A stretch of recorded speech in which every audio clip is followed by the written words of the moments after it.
Bonjour mes amis, j'espère que vous allez bien, que vous passez une bonne semaine.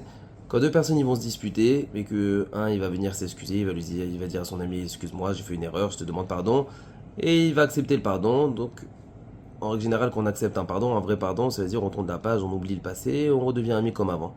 On va voir dans la paracha de la semaine que Hachem il va dire à Moshe Rabbeinu, je pardonne les Juifs, c'est l'article de Varecha, mais d'un autre côté, Hachem il va dire à Moshe Rabbeinu, le fait que les Juifs ils ont critiqué Eretz Israël, et ben ils pourront pas rentrer en Israël, ils resteront dans le désert pendant 40 ans. Petit récapitulatif sur la paracha, Moshe Rabbeinu il va envoyer des explorateurs pour explorer Eretz Israël, la terre promise, les explorateurs ils vont partir, c'était des tzadikim, ils vont revenir, ils vont critiquer Israël, tous les Juifs ils vont se plaindre, et donc finalement ça va nous causer que Hachem d'un côté il va nous dire je vous pardonne, mais d'un autre côté il va dire par contre vous restez dans le désert pendant 40 ans avec moi dans le désert et il n'y a que vos enfants, la nouvelle génération qui vont pouvoir rentrer en Eretz Israël. Donc la question elle est est-ce que c'est un vrai pardon? Est-ce que vraiment Hachem il a pardonné? Si on pardonne, c'est-à-dire on tourne la page, si on tourne la page, pourquoi est-ce qu'ils vont rester dans le désert 40 ans? C'est une punition ça. Alors en fait il faut savoir que rester dans le désert 40 ans c'est pas forcément une punition.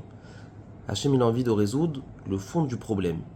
Pourquoi est-ce que les juifs à chaque fois ils se plaignent? Pourquoi est-ce qu'à chaque fois il y a quelque chose qui va pas? Une fois ça va être la manne, une fois ça va être ils veulent de la viande, à chaque fois ils vont trouver quelque chose d'autre pour se plaindre. Hachem dit à Moshe Rabbeinu, je pense que le fond du problème c'est qu'ils sont pas convaincus que je les aime. S'ils auraient été convaincus que je suis comme un père qui cherche que leur bien, et ben alors jamais ils se seraient plaints. Là ils essayent d'attirer mon attention. Donc de la mauvaise manière, ils se plaignent pour attirer mon attention. Quand Hachem dit à Moshe Rabbeinu pour régler la source du problème, je vais prendre les juifs, je vais les garder avec moi dans le désert pendant 40 ans. Je vais leur donner à manger, je vais leur donner à boire, je vais les entourer d'un anékavod, je vais leur faire voir que je les aime vraiment. Si jusqu'à maintenant, ils avaient un an de miracle, je vais leur donner dans le désert 40 ans de miracle, de kiff, ils vont rester proches de moi. Si les juifs vont rentrer en Israël, ça y est, chacun va prendre sa maison, chacun il va être occupé à sa famille. Donc il n'y aura pas les miracles visibles, on ne pourra pas vraiment voir qu'Hachem nous aime. Hachem dit à Moshe Rabbeinu, la solution pour les corriger, c'est de les rapprocher de moi, de les garder avec moi dans le désert 40 ans et de leur faire des miracles dans le quotidien.